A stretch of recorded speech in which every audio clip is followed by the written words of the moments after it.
একজন ভাইয়া আমাকে প্রশ্ন করেছিলেন যে, "আপু আমরা কি চোখে না দেখে কাঁচামরিচ, পেঁয়াজ দিয়ে যে ডিমের অমলেট খাই সেটা কি খেতে পারবো?" ওই ভাইয়ার অনুরোধে আজকে আমরা কাঁচামরিচ, পেঁয়াজ দিয়ে কিভাবে ডিমের অমলেট চোখে না দেখলেও বানানো যায়, খাওয়া যায় সেটা দেখাচ্ছি। এখানে হচ্ছে তেলটা গরম হয়ে গেছিল। কাঁচামরিচ, পেঁয়াজ দিয়ে ডিম ফেটে রেখেছি, এটা আপনারা সবাই জানেন। তো এসব নিয়ে কোনো বাড়াবাড়ির দরকার নেই। জানা জিনিস নিয়ে সময় নষ্ট আমরা কম করি। কারণ সময় অতি মূল্যবান। বলে এক কথায় টাইম ইজ মানি। আমি আপনাদের টাকা টাকা নষ্ট করতে পারি না। একটু পানি দিয়ে ধুয়ে দিয়ে দেব। একটু ডিম আছে এখানে। আমার কিপটা মানুষ কোনো কিছু নষ্ট করি না। সব কেচে কুচে ভালো মতো খাই।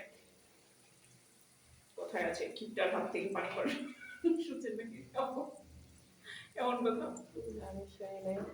আপু শুনে নেই, তবে আপনারা যারা শুনেছেন তারা অবশ্যই কমেন্ট করবেন কারা শুনেছেন যে কিপটার হাত থেকে পানি পড়ে না। আমি হচ্ছি সেই বিশেষ ধরনের কিপটা, আমার হাত থেকে পানি কিন্তু পড়ে না। ডিমের মধ্যে ডিম ভাজা পানি এই প্রথম দেখলাম আমি। আমার হাত থেকে পানি পড়ে না, তবে এই পানিটা কোনো সমস্যা করবে না ডিম ভাজায়, কারণ হওয়ার দরকার নেই।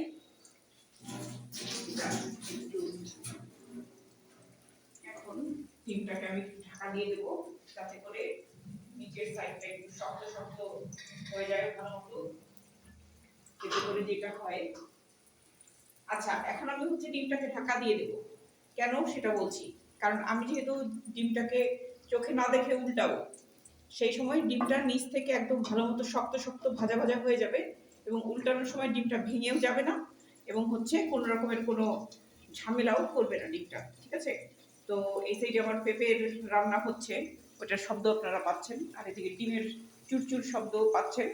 এই যে ঢাকার কারণে এই শব্দটা আর কি হচ্ছে। নিচটা ভালো মতো হয়ে যাবে এবং উপর সাইডটা একটু সিদ্ধ মতো হয়ে যাবে।